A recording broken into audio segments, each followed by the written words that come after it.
Hi there, Aries. Welcome to your end of October 2024 General Tarot Update. It's Rena here. The reason the cards are laid out is I was starting the reading and then I realized I was talking about a transit and I said something that was not correct. I was mixing it up with the full moon in October. And I don't want to do that because that's incorrect. But basically, I'm just going to start over again and I'll explain what I mean. The heart of the matter is the Nine of Swords. This is a card that is associated with anxiety.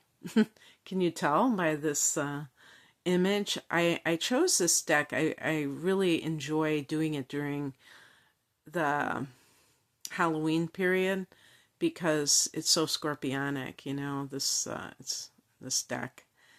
And but anyway, I was saying that we are going to have a full moon in your sign on the 17th of October. So I'm recording this on the 13th of October, so we're like 4 days before the actual date. And this can be a time that is a little bit uncomfortable for you because, especially, during the time of the full moon, because it can be a time when things come to the surface and maybe you've been suppressing some things.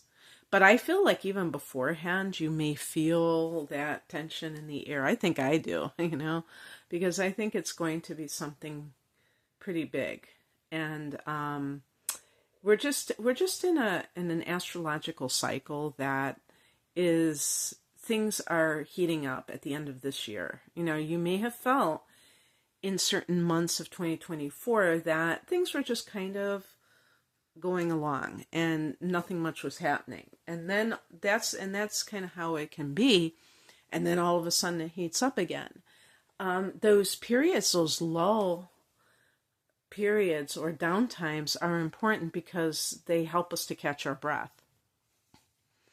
But you're going to have to hold on to your seatbelts because it could be a bit of a bumpy ride, for the rest of this year. And when I say bumpy, I don't even mean, oh, it's so terrible. It just means that there are a lot of twists and turns that are possible.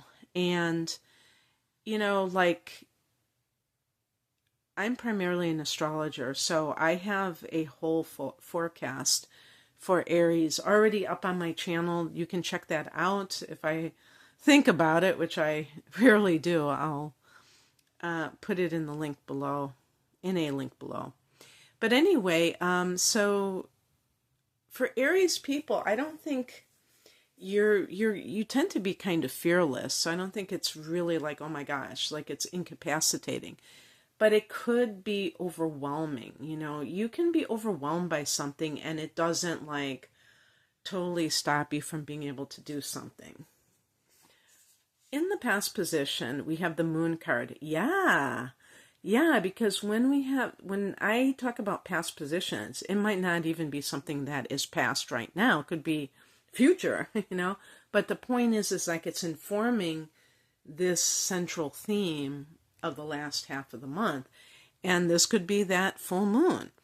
And just in a larger context, when we talk about the moon and what it represents, I'm talking about with the tarot, it represents that there's something that is, there's like deception that is there that you can sense, but you can't put your finger on.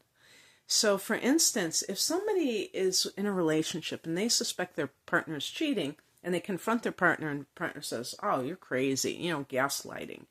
You're crazy, you don't know what you're talking about.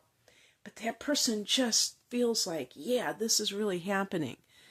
It can be a situation where you can't prove it, right off the bat, and then something happens that, bam, you catch that person red-handed, and there's no way they can weasel out of it. It's that type of vibe. And it can, you can feel like relieved that that you were vindicated, but then you have to deal with that person's betrayal and deception. You know what I mean? So it's like, it doesn't really ultimately solve the problem, because you're still having to deal with the reality of it now.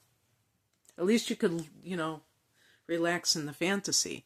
And by the way, I mean, this may be a totally different area of life for you. It might be your work life, but whatever, it can be the similar theme.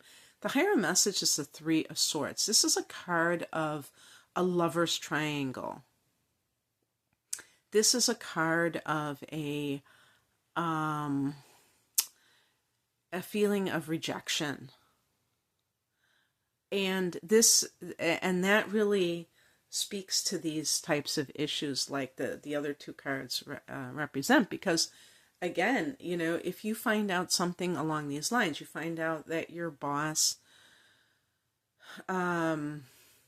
is thinking of letting you go, and you find that out by accident, or something occurs that is maybe you even do get laid off or something, and you were sensing that people were acting weird around you, but you couldn't put your finger on it. And that feeling is rejection afterwards. Like, I'm not good enough to be still employed at this place. And the reason that this is a very important issue to conquer is because it's one of those situations where you're telling yourself a story that may be completely and utterly false. If you get passed over for a promotion, it may be that this other person is sucking up to the boss and you're more independent.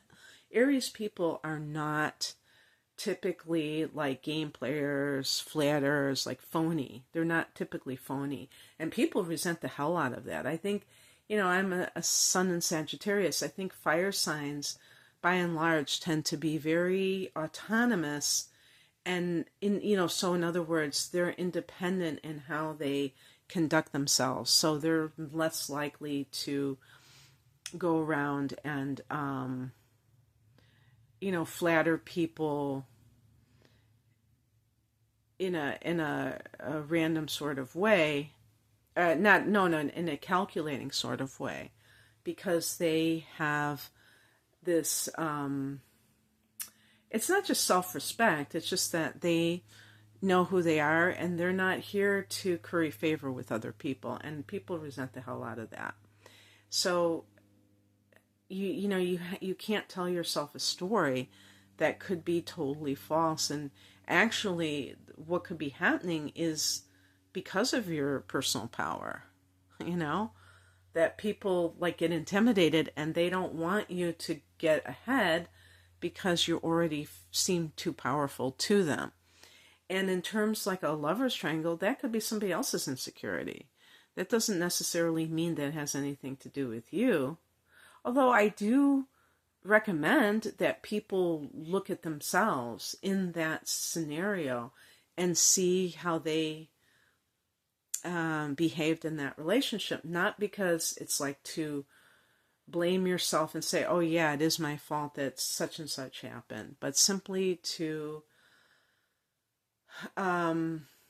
be willing to be very mindful of how you behave in relationships, so that even if this is somebody else's issue, that you can, choose more wisely next time, if at all possible. And also that, how you deal with other people in relationships. Like I personally, if I, I am in a relationship, and this would never happen because my partner wouldn't ever cheat on me, but if he was like going out and he came home at like 3 in the morning and he said that he was going to be home earlier, I would ask what happened. I wouldn't just completely be oblivious. I mean, I would be on top of the other person's behavior, and if they're changing, I'd say, well, how come you're starting to do this? You never done this before. I would be like on top of that. And maybe it's it's a little bit intense, but that's just, I feel like if you're really in tune with someone, you're going to notice changes, and you're going to either kind of like check out, tune out to that because maybe you do suspect something's going on, or you're going to just kind of like be like, hey, I noticed that, you want to go out a lot without me, because I feel like we should be able to go out without our partners. I don't think just because you're in a relationship doesn't mean you can't go out alone, and be with other people by yourself. But if they want to do that a lot, all of a sudden, that could be that they're seeing somebody else. And there's nothing wrong with asking what's going on. Nothing, as far as I'm concerned. I feel like we have to kind of like always be in the loop, not be out of the loop. What crosses you is the Judgment card. This is exactly what I'm talking about. It's funny, when I would read this card before, I would be focusing on some of the other themes. One of the themes of the Judgment card is rebirth, and that's probably why they're showing this kind of the phoenix. I don't know if it's like rising from the dark morass, or the birds that are threatening to kind of pull it down. It's also a card of cause and effect. So kind of like that, you could say karma, but that always seems like punishment. But no, there's cause and effect in the universe. But it can be simply judgment. Did you exercise good judgment about some matter that is connected to this? Maybe this is the result of that, if you didn't have the best judgment. But something is blocking that judgment. Maybe it is anxiety that, and there are Aries people that are outliers, that are less bold, that are more anxious. If you have inner planets, if your sun in Aries, you have inner planets in Pisces, and your moon sign could be anything. It could be another water sign like Cancer, and you're just like, maybe your sun is in the 12th house and you're kind of like Piscean that way. It can make you feel like you might be afraid to be alone, and so you stay in relationships that are not good for you, and don't realize that it's not, being in a bad relationship is not, being in a bad relationship isn't the, better than being alone. No way. So sometimes people have to learn the hard way.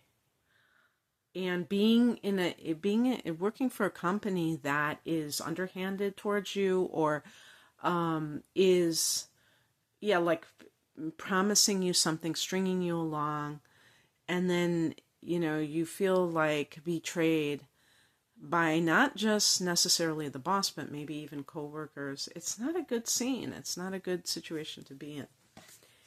What's coming in is the 10 of Pentacles. Okay, now this is where it starts to get good. This is big money, Aries. And what I was going to say, I always associate this with Capricorn, because Pentacles is the area of earth. It's earth element. It's connected to the earth element. So the 3 earth signs, Taurus, Virgo, Capricorn, are connected to Pentacles. But the 10, the 10th house is Capricorn. So, and that's an earth sign. For you, the 10th house is Capricorn because you follow the universal template. So that means that, and I was going to say, I feel like you are better in a position of authority or like working for yourself a lot of times than working for someone else. So it could be like not a good fit, but the 10 of Pentacles can suggest that big money is on the way. Now, this could be in the form of inheritance. This is I would say, the premier inheritance card. But there might be other forms of, whether it's something really good with your stock investments or what have you. If this is love, this could be meeting someone who is there for the long haul, that you can build a life with. So this is, if you felt like this was happening to you, like you got laid off and you didn't want to be, or that somebody was going outside of your relationship and you didn't want them to, this could have been setting you up for something even better. And the outcome is the Three of Cups. This is a card of celebration, like socializing with friends. And it's a very lighthearted card. The 3 is a card of freedom and kind of like that joy, I would say, and creativity. So there is something to celebrate. And maybe you've really made it out of some kind of real difficult situation, Aries. And now it's time to say goodbye to that negativity. So that's what I have for you. I hope that this resonated. If you would like a private reading, the link is below. Take care. Bye.